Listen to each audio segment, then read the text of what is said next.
Yo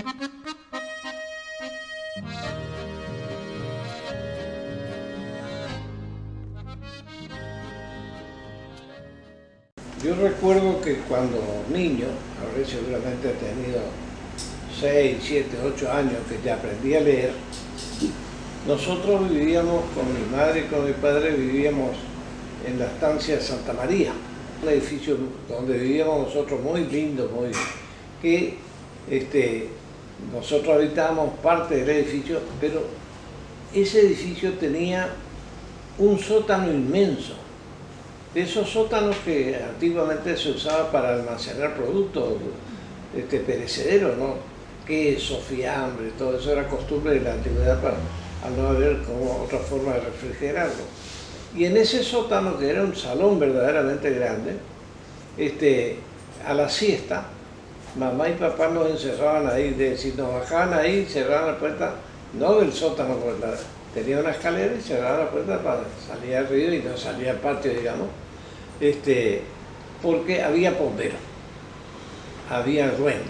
Ahí había una biblioteca, saqué un libro de la biblioteca y me puse a ojear, primero ojeé, y al segundo día ya ojeé, pero también empecé a leer. Y me entusiasmé detrás de esa lectura, porque lo que contaba eran viajes fantásticos de personajes fantásticos que habitaban en la antigüedad. Yo no me di cuenta que lo que estaba leyendo era la Ilíada de Homero. Eso me entusiasmó y me despertó un poco las ganas de leer. Después de eso, bueno, pasé a leer otros libros, es decir, así fui creándome el hábito de la lectura. Cuando vinimos a vivir al pueblo, yo empecé a ver de dónde más podía conseguir libros. Y en aquella época, debajo del escenario del antiguo Club Social, había un baúl con libros, que estaba arrumbado ahí, que se ve que en su tiempo habrá sido parte de la biblioteca del Club Social. Y ahí encontré otros libros que, bueno, me abrieron la puerta para seguir leyendo, sobre todo clásicos de la antigüedad, ¿no? Y después también encontré que ya para esa época estaba cerrada y prácticamente abandonada la biblioteca Carlos Guido Hispano. Entonces seguí hurgando por ahí. Pero en 1950 vino una tía y me llevó con ella a Buenos Aires para poder hacerme estudiar, pues nosotros no teníamos posibilidad, mi padre de mandarme a estudiar. Y yo en una valija metí mis pocos libros que tenía en ese momento, habrán sido, no sé, 5 o 6 libros, llevé conmigo. Ya era mi capital, ¿no? Iba leyendo temas, por ejemplo, como el Facundo, como de Sarmiento, como, es decir, la lectura general, como los libros de Lugones, el Martín Fierro, y me fue marcando un poco una tendencia hacia lo nativo. Llegó un momento en que yo agarré y empecé a definir mi lectura hacia determinados campos, que era el de la literatura clásica y después otra etapa de la literatura gaucheca. Hasta que llego y, bueno, me encuentro con que yo empecé a escribir despacio. Empecé a escribir sobre los mitos y sobre el folclore de la región, sobre lo que yo tenía acá incorporado como parte de mi vivencia y del conocimiento empírico, ¿no? Primero como jurado por representación de la provincia de Corrientes, y en segundo lugar porque Cosquín tenía un ámbito que era la Escuela Roca, donde se daba clases y todos los profesores, los folclorólogos de todas las provincias se iban todos los años a dar clases ahí. Ahí le conocía a todo, me hice amigo de todo, fui secretario del simposio, trabajé en esos simposios y eso me orientó definitivamente hacia la antropología que yo venía buscando, que era la zona, pero fundamentalmente yo no tenía todavía definido. Andaba escribiendo historia porque quería hurgar sobre la historia de mi pueblo, ¿no? Es decir, cómo nació esto, de dónde venía Ituzaingó. Y así un día conseguí que el doctor Palma, que era un historiador muy importante, Corrientes, estaba de presidente, director del archivo de la provincia, me dio una autorización para que yo visite el archivo de India, y yo quería ver la carpeta de Gaboto, porque Gaboto en su navegación había llegado hasta por esta zona, sobre todo Luis Ramírez, que es el que descubre la isla. Me fui a Sevilla, al archivo de India, y cuando regresaba leí en un diario de Buenos Aires, se llamaba Razón, La Quinta, editada 3 o 4 veces por día, que ese día, a la tarde, el doctor Raúl Cortázar, inauguraba en la Facultad de Filosofía y Letras de la Universidad de Buenos Aires el curso de Antropología Folclórica. Bueno, yo me quedé a verlo porque eran amigos, yo me había hecho amigo con él, en Cosquín. Me fui a saludarle y cuando me encuentro con él ahí, me dice, Chango, ¿de dónde venís? Era salteño.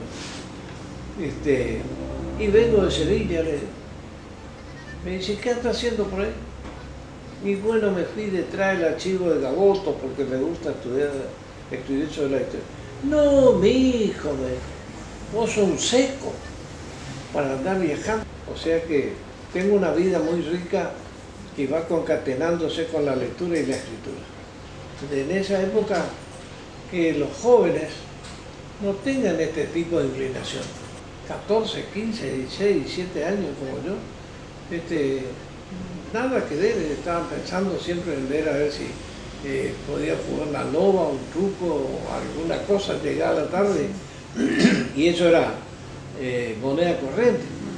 Y yo era un tipo raro porque, no digo que no me iba a jugar por ahí una loba, cosas de esto, pero yo leía. Dale así, que eso me llevó a que yo tenga una pluma requerida, por ejemplo, inclusive cuando ejercí de maestro, que mis propios colegas me pedían si yo le podía hacer discurso. Inclusive cuando yo estaba en la escuela regional estudiando la parte del magisterio, los compañeros del colegio por ahí que querían tener algún acercamiento a alguna chica, decir alguna poesía, me decían, Miguelito, venía a ver qué le podemos decir a esto. O en la serenata, yo era el mercero de siempre. Pero era un hábito y una cosa que yo mismo la fui creando, fui despertando en mí. Y esa biblioteca se fue armando a partir de esa primera hija que quedó conmigo de Buenos Aires. Sí. Ya cuando vuelve de Buenos Aires, mi hija ya tenía mucho más libros. Y a medida que pasaban los años, yo iba engrosando los libros siempre. Cuando estuve allá por la década del 60 viviendo en Corrientes, yo ya tenía armada mi biblioteca en mi casa. Y tenía la posibilidad de comprar libros. Entonces, la librería García, que me acuerdo que era la que traía la última novedad que está por la calle de Rioja, me llevó a comprar una cantidad de obras importantes. Y además de algunos libros que te digo que fui rescatando debajo de aquel viejo escenario, de aquella biblioteca abandonada, encontré otra en Corrientes que era también así abandonada, de donde también yo rescaté algunos libros. Y esos libros son los que en el tiempo, primero los leí y luego pasaron a conformar parte de la biblioteca. No tengo en mi biblioteca ningún libro que yo no haya leído. Un Quijote del año 1607 y después tengo varios, como las leyes de India, las 7 partidas del rey Alfonso, de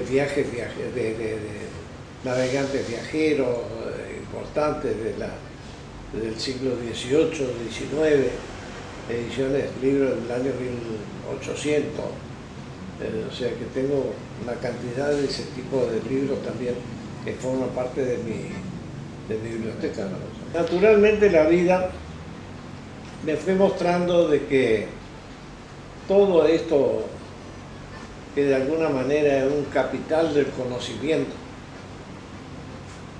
que tuve la posibilidad de hacer a través de los años, estamos hablando fácilmente de 70 años, un poco más. Si al morir yo no tenía descendientes que sigan esto. Teníamos que, para que no se funda, donar. Yo había visto cómo la biblioteca de otros colegas, escritores famosos, cuando fui a visitarlo después de su muerte a las viudas, muchas veces encontré su biblioteca diezmada, regalada. Llevaban los hijos, 4 o 5, el otro vendió cualquier cosa, ¿no? Y esto tiene un valor incalculable para mí y yo creo que para el conocimiento en su conjunto. Entonces había que tratar de mantenerlo así. Y con mi señora, que siempre me acompañó, ahí esa es la parte fundamental, porque si yo no tenía ese sostén, no podía tampoco hacer solo, porque si no era un drama familiar, ¿no?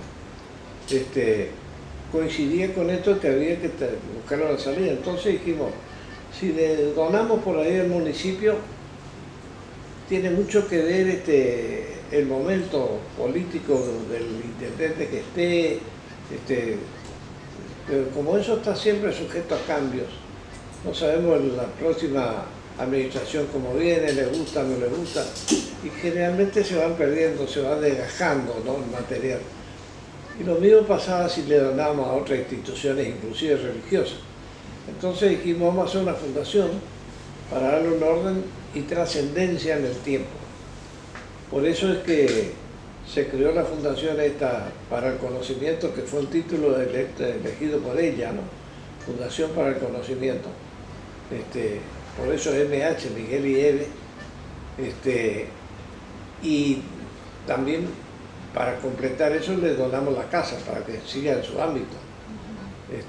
Y ahí necesitamos el consentimiento generoso de mis hijos, que no tuvieron ningún problema en hacerlo, ¿no? Es un patrimonio importante la casa de por sí, la ubicación, el lugar, su valor histórico. Desprenderse de esto para un bien público seguramente no les fue fácil. A nosotros ya no, pues ya nos estamos yendo, pero a ellos que quedaban podían buscar decir, bueno, que nos quede esto. Así que yo tengo que reconocer ese gesto que para mí vale mucho de mis hijos, que hayan aceptado esto y generosamente tomaron la idea como propia.